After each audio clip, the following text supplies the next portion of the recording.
All right, folks, this is our first asynchronous session of the year. We are looking at what will be the ECHS mascot. So when the high school was built in 1959, the school needed to pick a mascot.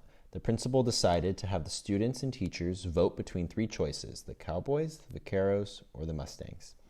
He took a random sample of students and a random sample of teachers. The results of the surveys are given in the table. So you'll see here that we have the teachers, that we have 80% for Mustangs, 10% for Vaqueros, 10% for Cowboys, and then for the students, we have 30% Mustangs, 60% Vaqueros, and 10% Cowboys. You're also going to notice that these two categories for each add up to 100%, which makes sense because we want to account for all the teachers and students involved in the sample. So at this point, I want you guys to attempt questions 1 through 3 on your own before I explain them. So go ahead, pause the video, and give those a go.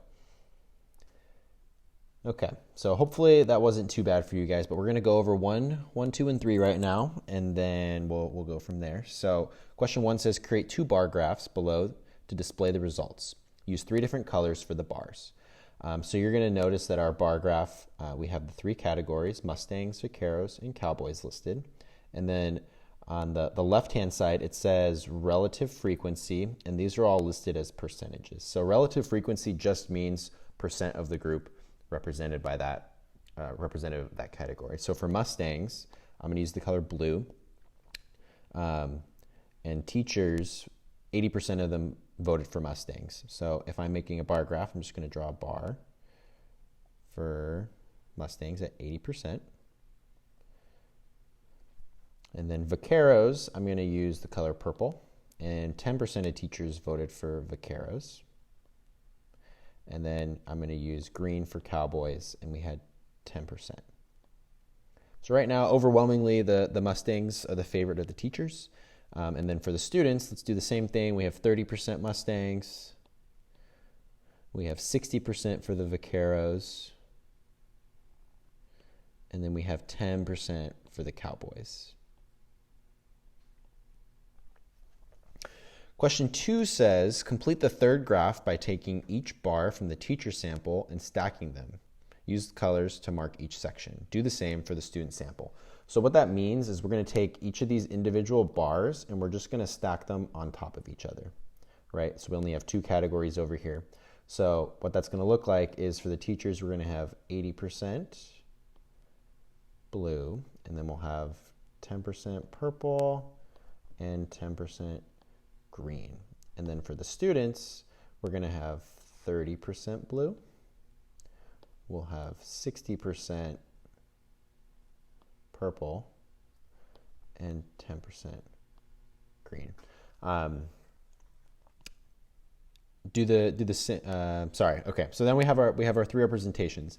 Number 3 says, according to your displays, which mascot appears to have the most support? So like I kind of alluded to earlier, if we're looking at teachers only, it looks like the Mustangs have the most support. If we're looking at the students, the Vaqueros have the most support.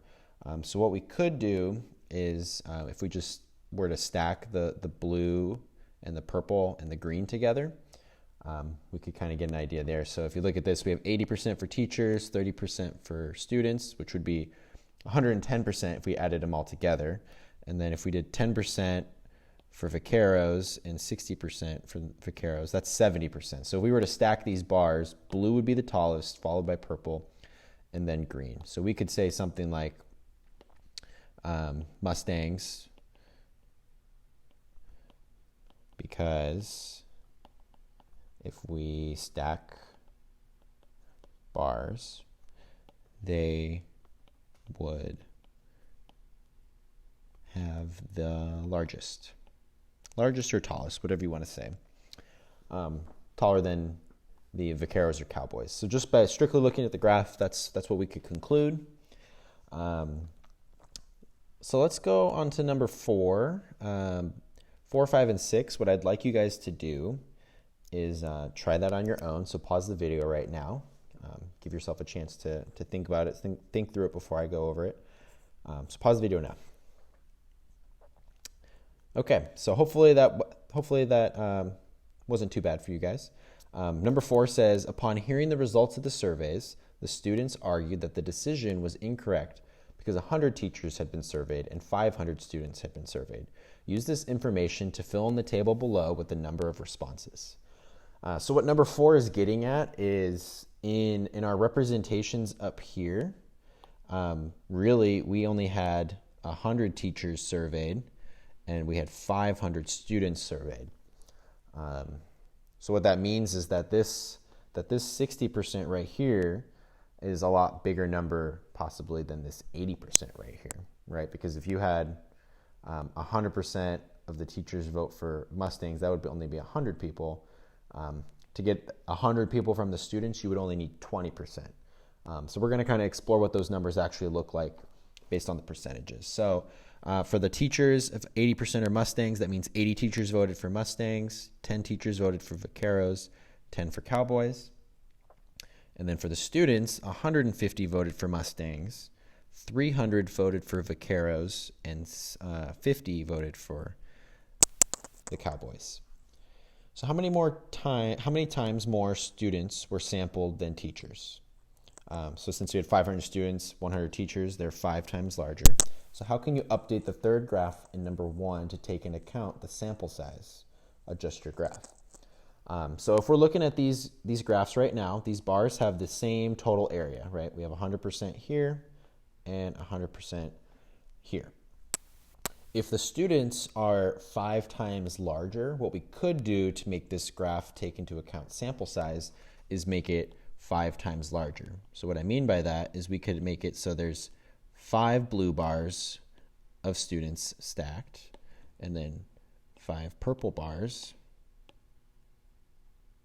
of students, and then 5 green bars. So we can adjust the graph that way. And if we look at question number 6 right now, what should they make the ECHS mascot explain? If we're looking at this now, this representation over here takes into account sample size. We can clearly see that the purple region is the largest on the graph. So then what we can say is the Vaquero should be chosen. Oops, sorry, it's green. Vaquero should be chosen. If we're looking at totals, right? If we're looking at totals who voted for what, we have 230 for Mustangs, we have 310 for Vaqueros, and we have 60 for Cowboys. So the Vaquero should be chosen because 310 people voted for it.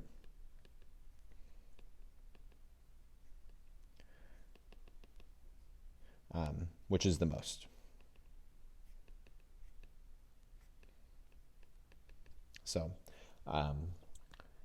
just get out your red pen right now. So I'm going to change my color to red. We're going to take a few kind of annotated notes just to consider here. Things that I mentioned also. So this distribution up here, this is a conditional distribution. What I mean by that is we had technically 600 people make up the population of people who voted for this.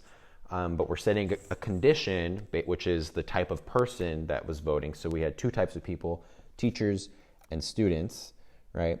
And when we set that condition, there's 100 teachers represented here, and we took the percentages, and then 500 students here and took their percentages. Something else that I mentioned, the relative frequency, it tells you the percent. And what's nice about these graphs here is that it tells you the percent within each group. So these are two bar graphs that we have going right here.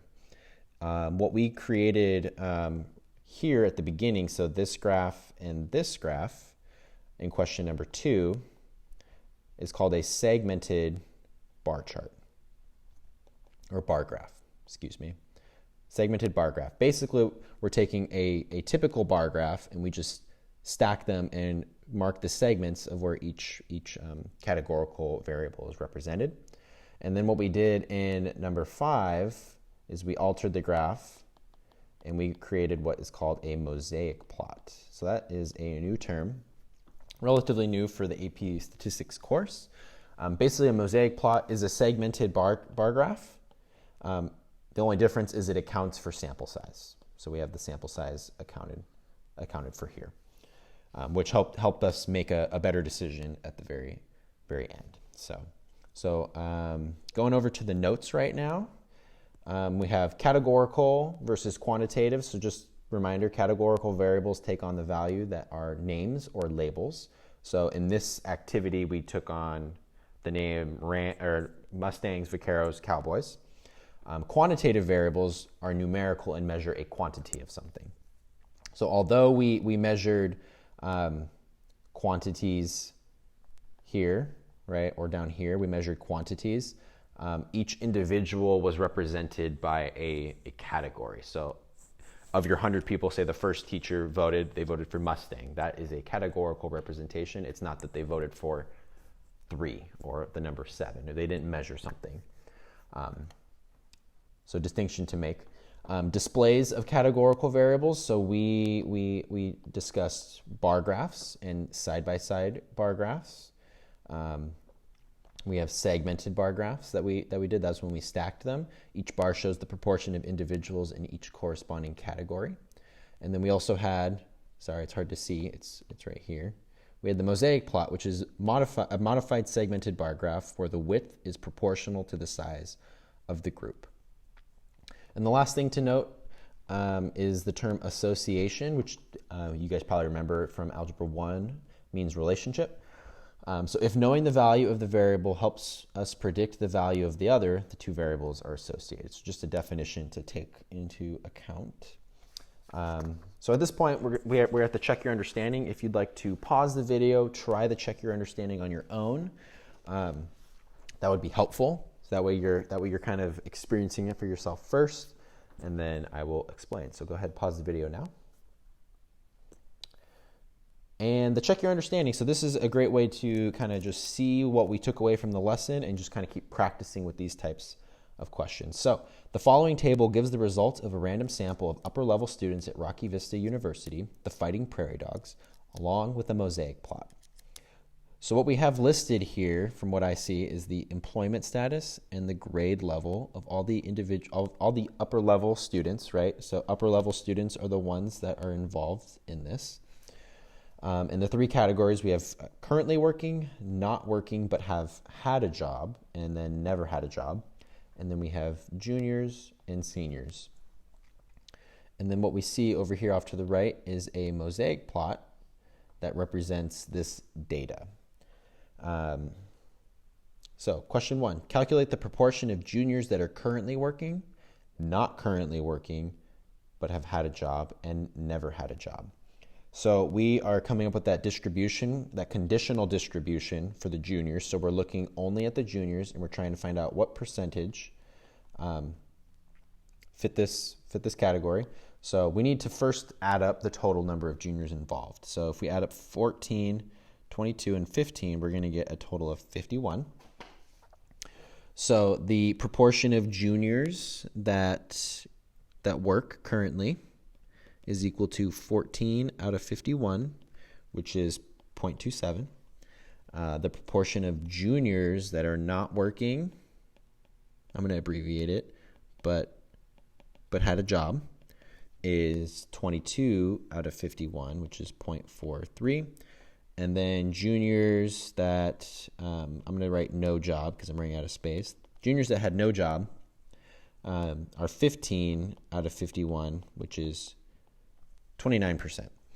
You're going to notice that these values are going to add up to 100% because it's 100% of the juniors. Sometimes it'll add up to 99%, and that's just based on rounding, which is okay in this case. So that is our conditional distribution.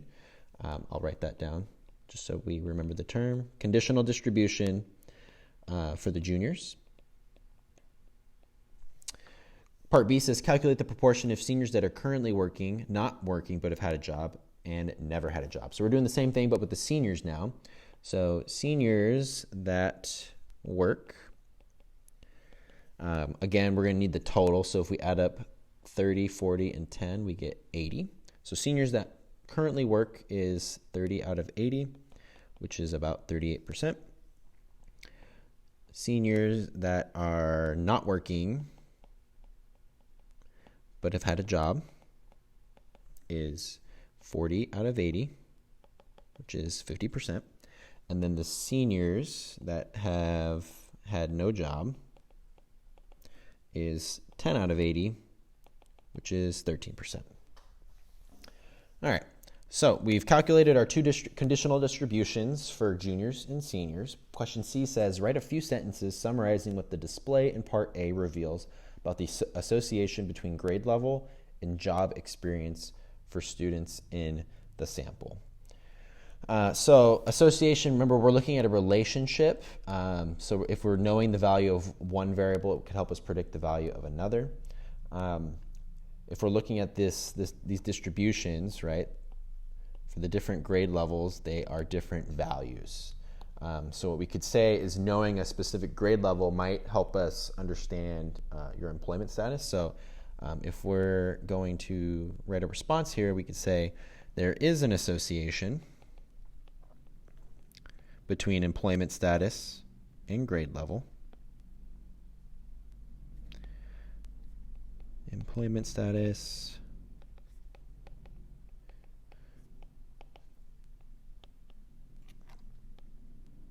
and grade level, knowing whether or not a student is a junior or a senior impacts the likelihood of their employment.